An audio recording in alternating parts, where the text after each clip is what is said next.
बोलिए श्रीमद् भागवत गीता महारानी की जय। भगवान विष्णु कहते हैं, लक्ष्मी जी अब मैं आपको गीता के 16वें अध्याय के माध्यम को सुनाऊंगा। भगवान शिव ने माँ भगवती पार्वती को जैसा सुनाया था वैसा ही मैं आपको श्रवण कराऊंगा। ध्यान मग्न होकर के सुनिए।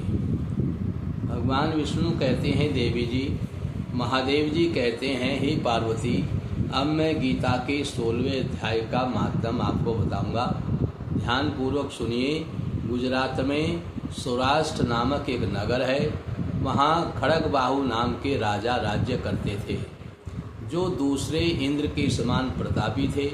उनके पास में एक हाथी था जो मद बहाया करता था और सदा मद से उन्मत्त रहता था, और लोहे के उस हाथी का नाम अरिमर्दन था। एक दिन रात में वह हठात संकलों से और लोहे के खंभों को तोड़ करके बाहर निकला। हाथीवान उसके दोनों ओर अंकुश लेकर उसे डरा रहे थे, लेकिन वह डर नहीं रहे था और क्रोधवश उन सबकी अवहेलना करके उसने अपने रहने के स्थान हथीसार को ढा दिया था।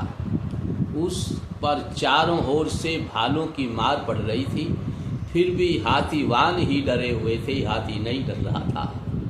हाथी को तनिक भी भय होता नहीं था। इस कौतूहलपूर्ण घटना को सुनकर राजा स्वयं हाथी को मनाने के लिए, क्योंकि हम हाथी को मनाने की कला में निपुण थे, राजकुमारों के साथ वहां पर आए। आकर के उन्होंने उस बलवान दतैले हाथी को देखा। नगर के निवासी अन्य काम धंधों की चिंता छोड़ करके अपने बालकों को भय से बचाते हुए बहुत दूर जा कर के खड़े हो गए। उस महाभयंकर गजराज को देख रहे थे। और इसी समय कोई ब्राह्मण तालाब से नहाकर उसी मार्ग से लौट रहा था। वो गीता के 16वें अध्याय के अभयम आदि कुछ श्लोकों का जाप कर रहे थे। पूर्ववासियों और पीलवानों यानी महावतों ने उन्हें बहुत मना किया, किंतु उन्होंने किसी की नहीं मानी। उन्हीं हाथी से उन्हें कोई भय नहीं था, इसलिए वे विचलित नहीं हुए। उधर हाथी अपने फुत्कार से चारों दिशाओं को व्याप्त करता हुआ लोगों को कुचल रहा था। वे ब्राह्मण उसके बहते हुए मद को हाथ से छूकर कुशल पूर्वक निर्भयता पूर्वक वहाँ से निकल गए।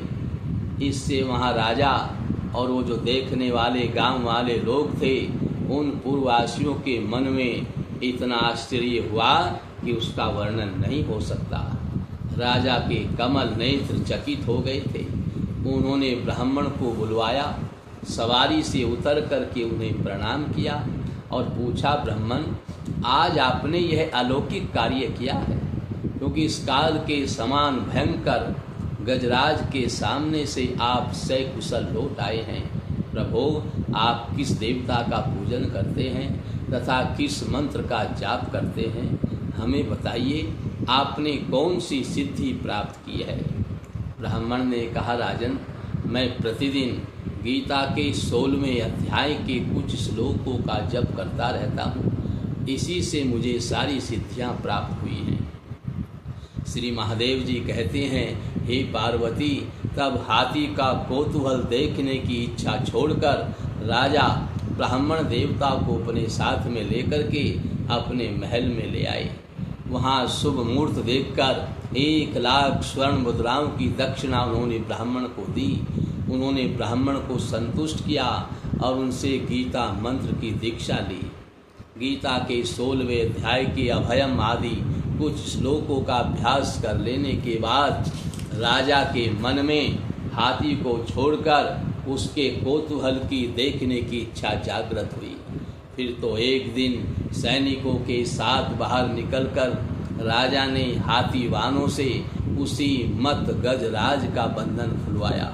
वे निर्भय हो गए थे, क्योंकि गीता के 16वें अध्याय का जाप कर रहे थे। राज्य के सुख विलास के प्रति आदर का भाव नहीं रहा। वे अपना जीवन तरणवत समझकर हाथी के सामने चले गए।